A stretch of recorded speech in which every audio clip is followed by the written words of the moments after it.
Hello friends, welcome back to VM லைசஸ்ல. எல்லாரும் என்ன கேட்கிங்க? வெள்ளைக்கறினா என்னன்னு கேட்கிங்க. வெள்ளை குழம்புனா என்ன, வெள்ளையாக இருக்குமான்னு? இல்லைங்க, புளியை கரைச்சி வச்சுக்கோங்க. புளியை கரைச்சி வச்சுட்டு முருங்கைக்காய், மஞ்சப்பொடி, வத்தப்பொடி, சாம்பார் பொடி, இந்த மூணையும் போட்டுக்கோங்க. எங்கள் வீட்டில் பார்த்தீங்கன்னா ஆச்சி சாம்பார் பொடி தான் வாங்குவோம். ஸோ அதையும் போட்டு நல்லா கரைச்சிக்கோங்க. அப்புறம் தேவையான அளவு உப்பு எடுத்துக்கோங்க. ஒரு கடாயில் எண்ணெய் ஊற்றி கடுகுளுந்த பருப்பு, வெந்தயம் கொஞ்சோண்டு, அதுக்கப்புறம் காயம், அதுக்கப்புறம் பொடி உளி, வெங்காயத்தோட பெரிய வெங்காயத்தோட பொடி உளி எதுக்கும் போடுங்க. டேஸ்ட் அல்டிமேட்டாக இருக்கும். நான் பொடி உளி போட்டு நல்லா வதக்குன்னு வதக்கிக்கோங்க. 2 பச்சை மிளகாய் இல்லை 3 பச்சை மிளகாய் காரத்துக்கு இப்போ அதையும் போட்டு வதக்கிடுங்க. கூடவே கருவேப்பிலை இத்தனையும் போட்டுக்கோங்க. சைடில் இந்த குழம்பை கொதிக்க வச்சுருங்க.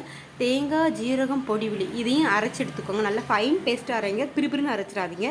ஸோ அரைச்சது நம்ம எண்ணெயில் வதக்கி வச்சுருக்கோம் பார்த்தீங்களா, கடுகு, உளுந்த பருப்பு, பொடி உளி அதையும் போட்டுருங்க அந்த குழம்போட. அப்புறம் இதை நல்லா ஃபைன் பேஸ்ட்டாக அரைச்சி இதையும் போட்டுருங்க. கூட இறக்குற ஸ்டேஜில் கொத்தமல்லி போட்டுருங்க. இவ்வளோ தான் ஃப்ரெண்ட்ஸ், இதுதான் வெள்ளைக்குழம்பு. நம்ம பருப்பே போடாமல் வைக்கிற குழம்பு தான் வெள்ளைக்குழம்பு. இது எங்கள் ஊர் ஸ்பெஷல். நீங்கள் இந்த வெள்ளைக்குழம்பு ட்ரை பண்ணிவிட்டு எனக்கு மறக்காமல் என்ன செய்யுங்க, கமெண்ட் செக்ஷனில் கமெண்ட் பண்ணுங்கள். இந்த வீடியோ பிடிச்சுன்னா மறக்காமல் லைக் பண்ணுங்கள், ஷேர் பண்ணுங்கள், சப்ஸ்கிரைப் பண்ணுங்கள், பெல் பட்டனை கிளிக் பண்ணுங்கள். பாய்.